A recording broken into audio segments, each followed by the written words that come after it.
ئەمڕۆ هاوشێوەی ساڵانی ڕابردوو مەراسیمی یادی 45 ساڵەی بۆمباران و خابوورکردنی قەزای پشدەر باچەکی قەدەغەکراوی ناپاڵم لەسەر مەزاری شەهیدان کرایەوە. مەراسیمەکە بە ئامادەبوونی بەرپرسانی حکومی و حزبی ئیداری ڕاپەڕین وەزیر و کاروباری شەهیدان و ئەلفانکراوان بەڕێوە چوو. هاوشێوەی ساڵانی ڕابردوو جگە لە بەڵێنی جۆراوجۆر وەزیری بەرپرسانی حکومەت هیچی نوێیان بۆ شارەکە و خەڵکەکە پێنەبوو. لەم یادە خەمناکەدا وەک وەزارەتی کاروباری شەهیدانی حکوومەتی هەرێمی کوردستان بەڵێن دووپات دەکەینەوە کە هەردەم لە خزمەتی زیاتری کە سوکاری سەربەرزی شەهیدان و ئەنفالکراوان و زیندانیانی سیاسیدا دەبین لە هەموو بوارەکانی ژیانە و بەتایبەت هەوڵەکانمان بۆ بەرزکردنەوەی ئاستی منحە و ئیمتیازەتەکانیان کە خەریکە ئەنجامی باشی دەبێت.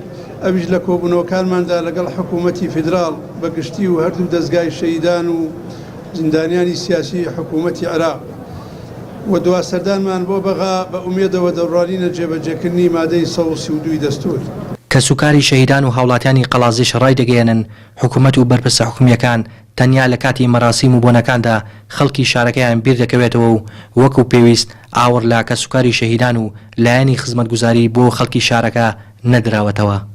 ئەمن جاران بە دەزیەک سەدامەوە دەمناڵاند ئێستا 1000 سەدامن لە من پەیدا بوو. کێلێ هەر عەنەشت کێلێ هەموو ڕۆژێکی دەنێرێ ئەوە کێلێتان بۆ دەکەمەوە. شاقی کێلێ بەفری کێلێ هەموو توایە کەچی درۆدە لە سەیوە هەر تەواو نەبوو. گوێلێ دو سادێک قەڵەزێ ڕانێت دیتە ڕۆژی چی بەی لێ دەکەوێت. ئەی خۆم شەیدمدا کاکە بۆ تۆم نەداوە تۆ دانیشی. ئەو ژیانێک کە بە خەڵکی ڕەوا دەبینی بۆ خۆشیان بە هەمان شێوایە ئایا ئەو کارەبای 24 ساعاتێک بۆ خۆیانێ بۆ خەڵکی ژوایە ژیانی خوێندنی منداڵەکانی ئەوان کە لە دەرەوەی وڵات و لە شوێنی زۆر باڵا خوێندن تەواو دەکەن خەڵکی تری ژوایە نەخێل لەم وڵاتەدا خەڵگەیە بەڕاستی ینی پارەی عیادەی نییە.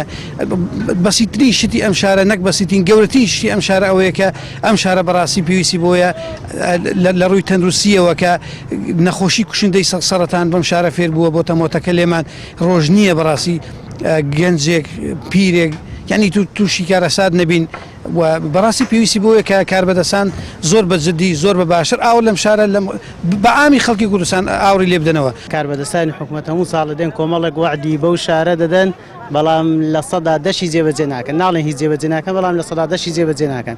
من لەوە تایوە بیرم دێ کە هەر لە ساڵی 91ەوە کە ئەو یادیان کردوتەوە کۆمەڵێک وعدیان داوە بۆ نمونە ئەو مەرزی چێلێ بە نێودەوڵەتی بکرێ بۆ نمونە ئەو دووسایدی نێوان قەڵازێ و ڕانیە جێبەجێ بکرێ بۆ نمونە ئەو پردانە جێبەجێ بکرێ هیچ لە سەدادەی وعدەکانیان جێبەجێ نەکردەوە.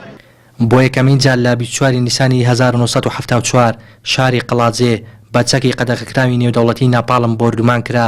بۆردومانەکە لەلایەن چەند فڕۆکەیەکەوە ئەنجام درا و بەهۆیەوە 163 کەس شەهید بوون و زیاتر لە 300 دیکەش بریندار بوون. بەپێی ئامارەکان لە بۆردومانەکەدا 23 خان و 35 دوکان و 9 بینای حکومی خاپوور کران. یادی 45 ساڵی بۆردومانی قەڵازێ لە کاتێکدایە تاوەکو ئێستا کەیسەکە لە دادگای باڵای تاوانەکانی عێراق بە جینۆساید نەناسێنراوە و زیان لێکەوتوانیش قەرەبوو نەکراونەتەوە. جگە لەوەش شەهیدانی ڕووداوەکە بە شەهیدی هاوڵاتی هەژمار کراون کە کەمترین موچەیان هەیە. ڕێنازەر سەلان کەناڵی ئاسمانی پەیام قەڵازێ.